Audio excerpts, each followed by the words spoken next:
Welcome diploma online classes. आज हम इस वीडियो में देखेंगे स्टीम जनरेटर या बॉयलर का पार्ट 6। इससे पहले हम लोगों ने पार्ट 5 तक कंप्लीट कर लिया है। आज हम लोग कंप्लीट करेंगे पार्ट 6 को। तो आइए स्टार्ट करते हैं। अब पार्ट 6 में हम लोग के देखेंगे बॉयलरों के मुख्य लक्षण या फिर बेसिक कैरेक्टरिस्टिक्स ऑफ बॉयलर। जो बॉयलर के मूल लक्षण जो हैं उनको हम लोग यहाँ पे पढ़ेंगे। तो आइए बिना टाइम लॉस करते हुए हम आगे बढ़ते हैं। देखिए ये इम्पोर्टेंट टॉपिक है। ये कभी कभी जो है एग्ज़ाम में पूछा जाता है। बहुत बार नहीं पूछा गया है, लेकिन फिर भी हमें इसके बारे में जानकारी होनी चाहिए। अक्सर बच्चे एग्ज़ाम में क्या करते हैं, ये टॉपिक जो है अपने मन से लिख के चले आते हैं और एकदम सटीक आंसर इसका नहीं दे पाते हैं। इसलिए आपको ये टॉपिक पढ़ के जाना पड़ेगा ताकि आप आंसर को एकदम सही तरीके से और सटीकता से उसका जवाब को लिख कर आ सकें। तो आइए स्टार्ट करते हैं। सबसे पहले टॉपिक हम लोग पढ़ते हैं। यहाँ पर दिया गया है कि एक अच्छे बॉयलर के लक्षण निम्न प्रकार होते हैं। तो यहाँ पर बात की जा रही है कि अच्छे बॉयलर के क्या क्या लक्षण होने चाहिए। तो पहला जो टॉपिक बताया पॉइंट है वो हमारा ये है कि बॉयलर को कम भार तथा कम स्थान घेरने वाला होना चाहिए। मतलब बॉयलर ऐसा होना चाहिए जिसका भार कम से कम हो और वो कम से कम स्थान घेरने वाला हो। नेक्स्ट पॉइंट है बॉयलर को ऐसा होना चाहिए जिसे शीघ्र स्टार्ट किया जा सके। मतलब कि बॉयलर को ऐसा होना चाहिए जिसे हम जल्दी से स्टार्ट कर सकें, क्योंकि बॉयलर में हम लोग कोयले का दहन करते हैं, लकड़ियों का दहन करते हैं, तो उससे फिर वाटर को गर्म होने में या फिर बॉयलर को अपनी टेम्परेचर गेन करने में बहुत टाइम लगता है। मतलब बॉयलर को स्टार्ट होने में बहुत टाइम लगता है। तो ये टाइम जो है कम से कम होना चाहिए और बॉयलर को जल्दी से स्टार्ट होना चाहिए। ठीक है। नेक्स्ट जो पॉइंट है वो ये है बॉयलर में बदलते भारों पर दक्षतापूर्वक कार्य करने की क्षमता होनी चाहिए। बदलते भारों का क्या मतलब है कि उसमें जैसे वो स्टीम में कन्वर्ट करता है वाटर को, तो वाटर की मात्रा कभी ज़्यादा हो जाए कभी कम हो जाए, तो किसी भी वो कंडीशन पे जो है उसकी इफ़िशियंसी अच्छी होनी चाहिए। ऐसा नहीं है कि जब वाटर का लेवल बहुत ज़्यादा हो जाए तो उसकी इफ़िशियंसी ही कम हो जाए और वाटर का लेवल बहुत कम हो जाए तो उसकी इफ़िशियंसी बहुत ज़्यादा हो जाता है। ऐसा कुछ नहीं होना चाहिए। उसकी इफ़िशियंसी हर एक कंडीशन पे अच्छी होनी चाहिए। ठीक है। नेक्स्ट पॉइंट देखते हैं। बॉयलर की रचना ऐसी होनी चाहिए जिससे उसका रख रखाव सुगमता से हो सके। बॉयलर की रचना मतलब उसका जो कंस्ट्रक्शन है, उसका जो डिज़ाइन है, इस प्रकार से होना चाहिए कि उसकी मेंटेनेंस आसानी से की जा सके। ठीक है। नेक्स्ट पॉइंट हम लोग देखते हैं थोड़ा सा। बॉयलर के विभिन्न जोड़ ऐसे स्थान पर होने चाहिए जहां उसका निरीक्षण सुगमता से किया जा सके। ठीक है। किया जा सके। संभव जोड़ भट्ठी ज्वाला के समीप नहीं होने चाहिए। इसका क्या मतलब है? इसका ये मतलब है कि बॉयलर के जो भी जोड़ हैं आपस में वो ऐसे स्थान पर होने चाहिए जो कि विजिबल हो, जो सामने हो, ताकि उनका केयर किया जा सके। ऐसा ना कि जॉइंट खुल जाए और वो देखी ना जा सके, दुर्घटना होने की चांस ज़्यादा होंगी। और ये भी कोशिश करना चाहिए कि भट्टी के समीप, जो भट्टी है उसके समीप कोई जोड़ ना हो। ठीक है। नेक्स्ट पॉइंट देखते हैं हम लोग। नेक्स्ट पॉइंट हमारे पास है बॉयलर को ऐसा होना चाहिए कि कम ईंधन खर्च करके अधिक भाप उपजाई जा सके। बॉयलर को कैसा होना चाहिए? बॉयलर को ऐसा होना चाहिए कि कम से कम ईंधन के खर्च पे अधिक से अधिक जो स्टीम का प्रोडक्शन कर सके। ठीक है। नेक्स्ट पॉइंट है बॉयलर की जल नलियों, खोल आदि में कीचड़ पपड़ी का जमाव नहीं होना चाहिए। ठीक है। ये बात तो समझ में आ रही है, लेकिन ये तो होता ही होता है। तो ऐसा बॉयलर होना चाहिए कि जिसमें कम से कम ये सारी चीज़ें हों। नेक्स्ट पॉइंट है बॉयलर में फ्लू नलियों के अंदर धूल और धुएं का जमाव नहीं होना चाहिए। नेक्स्ट पॉइंट है बॉयलर की प्रारंभिक लागत अधिक नहीं होनी चाहिए। जो बॉयलर की इनिशियल कास्ट है, प्रारंभिक लागत है, वो अधिक नहीं होनी चाहिए। मतलब कि ऐसा होना चाहिए जिसमें कि प्रारंभिक लागत कम से कम लगे। नेक्स्ट पॉइंट है बॉयलर का परिसंचरण सुगम होना चाहिए। बस इसका क्या मतलब है?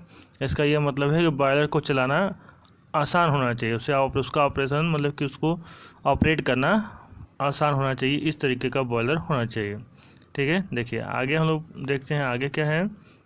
आगे हमारे पास है उपरोक्त सभी लक्षण बॉयलर की आदर्श स्थिति को दर्शाते हैं। मतलब ऊपर जो भी बातें लिखी हैं ये सब केवल आइडियल कंडीशन के लिए हैं। व्यवहारिक रूप से इस सभी लक्षणों का किसी एक बॉयलर में समावेश संभव नहीं है, परंतु यह प्रयास करना चाहिए कि बॉयलर के लक्षण आदर्श स्थिति के समीप हो। यहाँ पे ये बताया गया है, जो भी ऊपर पॉइंट बताए गए हैं तो वो सभी के सभी जो है आइडियल कंडीशन के लिए, आदर्श स्थिति के लिए हैं। जब व्यवहारिक में हम लोग देखेंगे तो एक ही बॉयलर में ये सारे गुण हो, ऐसा संभव नहीं है। जब बॉयलर को डिजाइन किया जाए, जब बॉयलर को बनाया जाए, तो ये कोशिश की जाए कि बॉयलर के सारे गुण आदर्श बॉयलर के समीप हों। ठीक है, ये ध्यान में रख के बनाया जाए। ये बातें हो गई।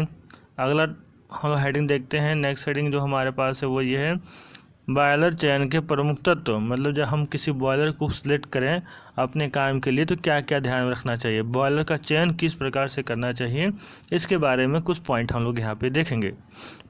यहाँ पे देखेंगे, यहाँ पे लिखा है बॉयलर का चयन में उसके मूल लक्षणों के साथ साथ इन बातों को भी ध्यान में रखना चाहिए। लक्षणों के बारे में हम लोगों ने ऊपर पढ़ लिया है। अब निम्न कौन कौन सी बातें ध्यान में रखना चाहिए, ये हम लोग यहाँ पर देखेंगे। पहला जो पॉइंट है वो है बॉयलर के लिए पर्याप्त ईंधन तथा जल की व्यवस्था। मतलब कि जो बॉयलर हम लोग ले रहे हैं उसके लिए पर्याप्त ईंधन हमारे पास यहाँ उपलब्ध है कि नहीं, कि जल की उपलब्धता है कि नहीं। ऐसा नहीं कि बॉयलर हम लगा रहे हैं ऐसे जहाँ पे पानी की कमी हो या फिर ईंधन की कमी हो, तो हम वहाँ पे बॉयलर को ध्यान में रख के लेंगे कि हमें यहाँ के लिए कौन से बॉयलर को लेना है। ठीक है। जो सेकंड पॉइंट है वही है बॉयलर की स्थापना के लिए उपयुक्त तथा पर्याप्त स्थान। मतलब जब कौन सा बॉयलर ले रहे हैं उसमें जो भी हम फैक्ट्री या इंडस्ट्री स्टार्ट करने जा रहे हैं, तो जो बॉयलर उसमें हम लगा रहे हैं उसके लिए उपयुक्त स्थान और वहाँ का जो है पर्यावरण का जो है पूरा एनालिसिस करके ही लेना चाहिए। नेक्स्ट पॉइंट है हमारे पास प्रयोजन, जिसके लिए बॉयलर का चुनाव करना है।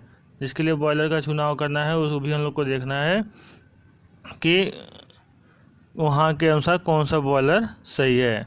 नेक्स्ट पॉइंट हमारे पास है बॉयलर का वांछित दाब और तापमान।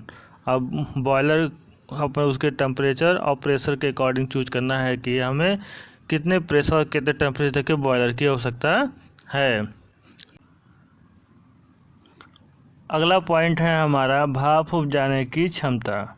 ठीक है, तो जैसे भी हमको आवश्यकता है, जो भी इंडस्ट्री लग रही है जिसमें उसमें हमको पता होना चाहिए कि उसकी भाप उपजाने की क्षमता कितनी होनी चाहिए, उसी के अनुसार हम बॉयलर का चयन करेंगे। ठीक है, भाप उपजाने की क्षमता के अंतर्गत।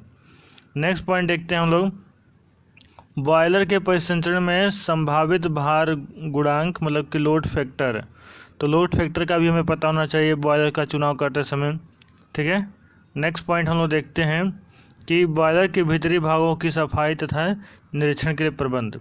बॉयलरों के भीतरी भागों के सफाई तथा निरीक्षण के लिए प्रबंध, इसका भी हमें प्रबंध होना चाहिए और इसकी पूरी जानकारी होनी चाहिए कि बॉयलर के भीतरी भागों का सफाई किस तरह से किया जाएगा, उसका निरीक्षण कैसे किया जाएगा और किस बॉयलर में किस तरीके से ये किया जाएगा और कौन से बॉयलर हमारे लिए इस की पॉइंट ऑफ व्यू से सही होगा। ठीक है। नेक्स्ट पॉइंट देखते हैं हम लोग, पावर हाउस से बॉयलर संयंत्र की दूरी। मतलब कि जो पावर हाउस है वहाँ से जो बॉयलर संयंत्र लगाया जा रहा है उसके बीच की दूरी कितनी है, इसको भी ध्यान में रख के बॉयलर का चयन करना होगा। ठीक है। नेक्स्ट पॉइंट है बॉयलर संयंत्र की लागत। जो बॉयलर संयंत्र लग रही है उसके कास्ट कितना है, हमारे बजट में है या फिर नहीं है, इसका भी हम लोग ध्यान में रख के बॉयलर का चयन करेंगे। आगे देखते हैं बॉयलर परिचालन में सुविधाएं व स्वचालित नियंत्रण आदि। मतलब कि देखें किस तरह का ऑपरेशन सिस्टम है, मैनुअल है या फिर ऑटोमेटिक है, किस तरीके से इसे स्वचालित किया जाएगा और क्या हमारी आवश्यकता है, मैनुअल या फिर ऑटोमेटिक।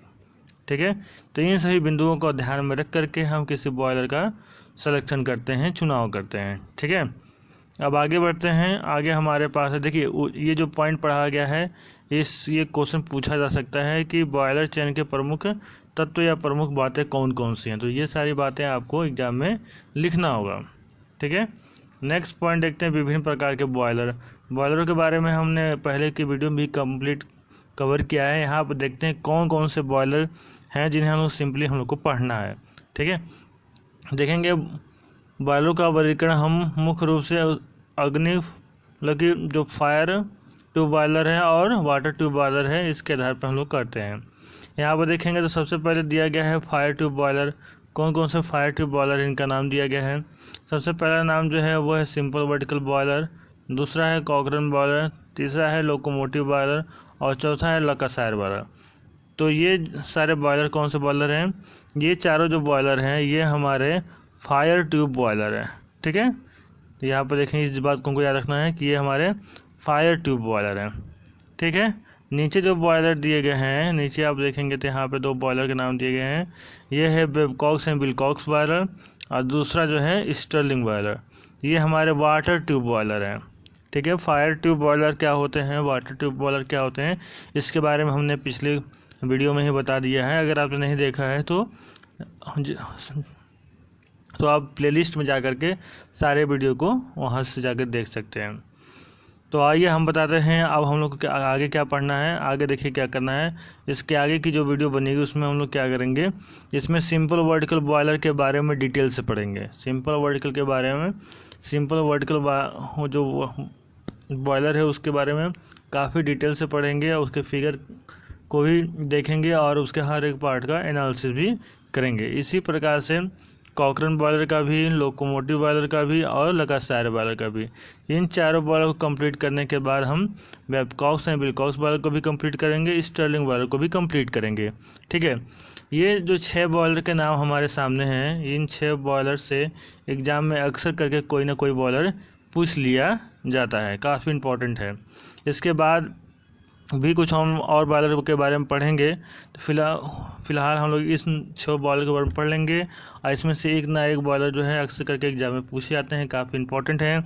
सिंपल वर्टिकल बॉयलर तो इंपॉर्टेंट नहीं है, लेकिन ये जो है ये सारे बॉयलर को समझने में बहुत हेल्प करता है। ठीक, इसलिए हम लोग सिंपल वर्टिकल बॉयलर को सबसे पहले समझेंगे, उसके बाद हम स्टेप बाय स्टेप एक एक करके सारे बॉयलर को हम लोग समझेंगे।